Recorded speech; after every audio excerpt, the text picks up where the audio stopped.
Hello, I'm Dr. James Comer, Professor of Child Psychiatry at Yale University, Associate Dean of the Yale School of Medicine, and Director of the School Development Program at the Yale Child Study Center.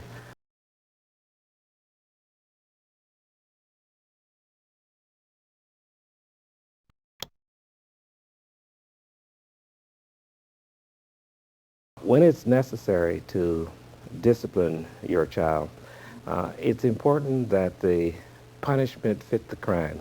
Now, most of the time, discipline or punishment isn't necessary. You can just talk to children about what you want and what you expect, and they, most of the times, will listen. But sometimes it's necessary. And you want to make certain that the punishment fits the crime, and crime in quotes because it's not really a crime. But you want them to learn. You want to get their attention. And you don't want to punish them in ways that are troublesome to you or that require long punishments, 2 weeks where they can't do certain things.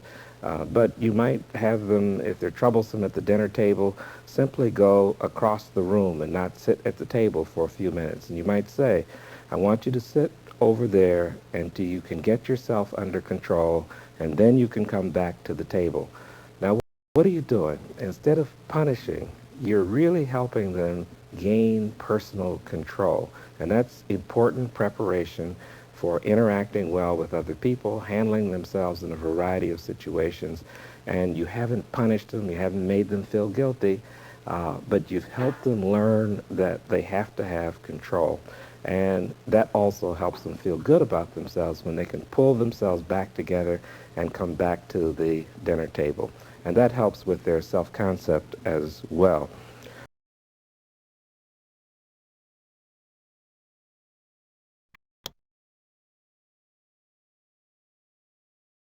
Because children have lots of fears and lots of doubts as little people growing up in a great big frightening world, they sometimes get angry, they sometimes say they hate you, they sometimes say they love you, and you don't want to take these things so personally, and you want to understand that they don't really mean that, but those are fears that they have. Children have fantasies also, and those fantasies, they sometimes worry that their fears and their anger and their bad feelings about you will make you disappear.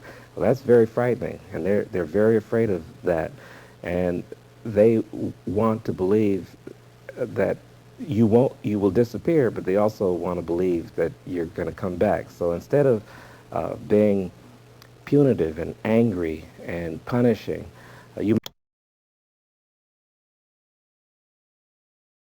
every time you go out with your child, you have an opportunity to explain to him or her how the world works and to correct any lack of understanding or misunderstanding that they have, and to just help them be curious about things. When you go to the grocery store, uh, naming things that they touch or that they're interested in, um, discussing any questions they have about it. They will have many, many questions, and as difficult as it can be sometimes, you want to answer all the questions and encourage them to ask more questions. Because